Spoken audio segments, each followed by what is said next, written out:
Okay, so if you guys don't know this already, every time I turn on the camera, I have cock-a-doodle-doos. I have 3 roosters total. Chi-Chi hangs out on the porch. That's the rooster over there. And then there's Newt over with the fantastic beasts over in that field, pen area. So yeah, it takes me about 5 minutes to even say hello because yay. So anyways, hello everybody. I'm Sarah from the Big Blue House Homestead. And today I'm going to be doing what I'm going to call my Zinnia Experiment. Now, I always experiment in my garden. I always try to do as much as I can, growing this, that, and everything else, because I want to learn and I want to, understand those processes so I can be beneficial from all of it and become a better gardener. Last year I saved a lot of zinnia seeds, and I sat down for a couple hours. I think I was watching TV. I won't even mention the programs, but yeah, I was watching TV picking flower heads. That was the stuff that I saved. Now that's just the stuff that I saved. This is all the stuff I got tired of dealing with. But I don't know if you can see that. There are a ton of viable seeds still in this bag. So I was going to put this in the compost, and then I decided, well, if I do that, then if I spread the compost, I'm going to end up with like zinnias everywhere. So no, let's just keep it in a bag and see what happens. And I wanted to sort it back out even more, but like I said, I kind of gave up on it because it's a lot of seeds and I already have plenty. Okay, so then my thought process was, let me just throw it out in my field. And we'll just have a big patch of beautiful flowers growing everywhere like wildflowers, and they'll just keep spreading and keep growing and, fun stuff. But then I remembered the blackberries, and then I went, if I put all that seed out now and they start to sprout, when I mow that patch to get to all those blackberry bushes that I need to get to, I'm just going to lose all of it. So I started the hugel mound. What is a hugel mound? What is hugelkultur? Lots of people talk about it, lots of people don't. But basically what it is a layered effect of mounding that you're creating a garden bed from. Now, you can hugel mound and hugelkultur in different ways. I, in fact, before filling all of my raised beds, laid down lots of large branches, big fat branches, laid them all down all over the place. Lots of newspaper, lots of my kids' old drawings and schoolwork, things that normally would just, go in the trash. I put all that into my garden space, and that filled my beds up. Now, with a hugelkultur mound, you layer down your brown logs or sticks, depending on the size you're doing, and then you add from there all of your organic material. You pile down as much green as you can, hays, mulch, things like that, and then soil all over the top. So if you do the hugelkultur in your beds, you're just basically laying all that stuff down and then putting your soil on top of it, and in time it will break down. And I will be honest with you, they will break down pretty quick, and you will lose your soil levels really fast. So be prepared to fill even more the next year, because I had to. I had to put bags and bags and bags with the soil right back into my raised beds. But with this, it's a hugel mound. And what I actually did was, last year I grew peanuts. I didn't plant any peanuts this year. I wanted to, but I just decided not to. But I planted peanuts in cardboard boxes, and I took just the small cardboard boxes, nice moving boxes. I filled them with the dirt. I filled them with some hay, kind of mixed it all around to give it some nutrients, and then I planted the peanuts in those. There's a spot in my garden where I am doing this, and the reason it's all being done there is because it never drains. It stays completely flooded the entire time. Chi-Chi, you better stay off my tomatoes. Nope.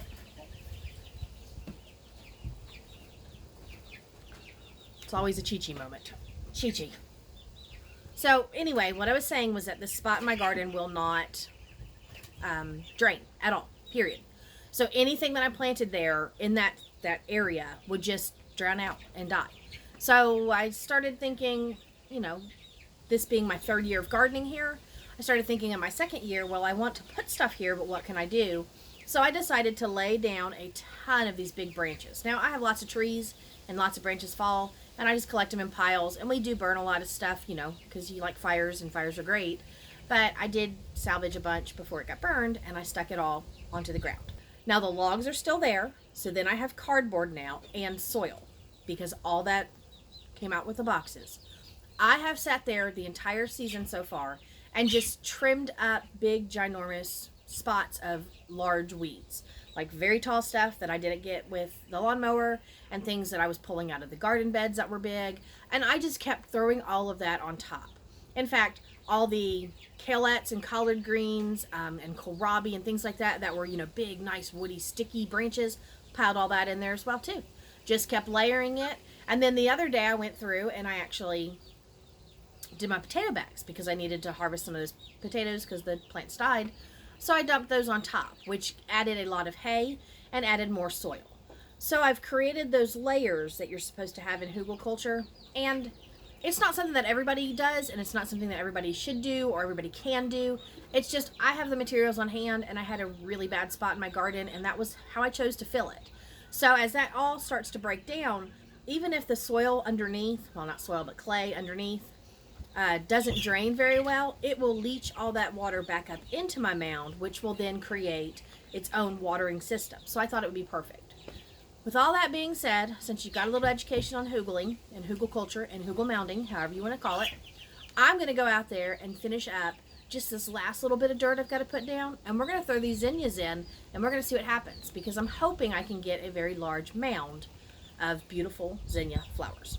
So, 2 experiments. Hugelkultur, first time doing that, like in a big mound area, and second one is planting what most people would throw away.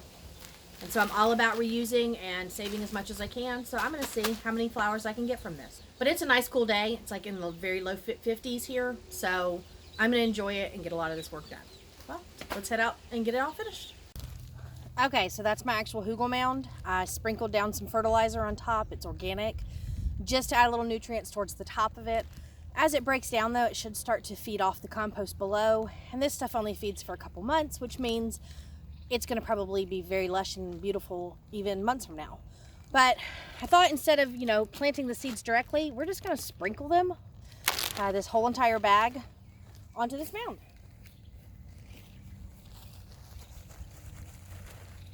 So flower waste, flower heads, everything is going to go on this. And I'm just going to try to even it out as much as possible.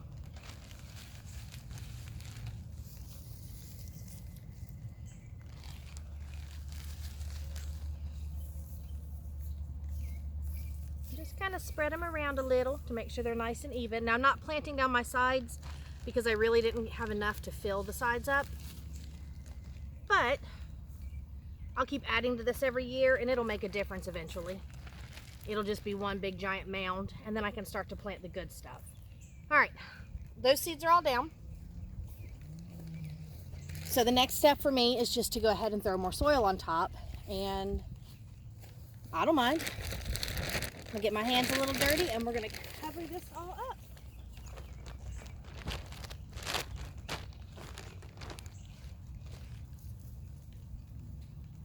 I just want to make sure the seeds are covered up as much as possible. Make sure my soil's nice and broken up.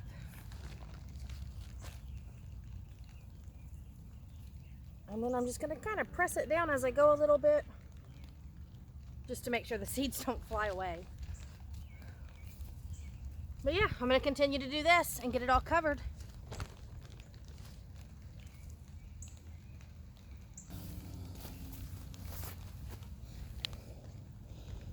Yeah, I can't touch my camera. I don't know what to do. Luckily it's raining. Yep, messy hands.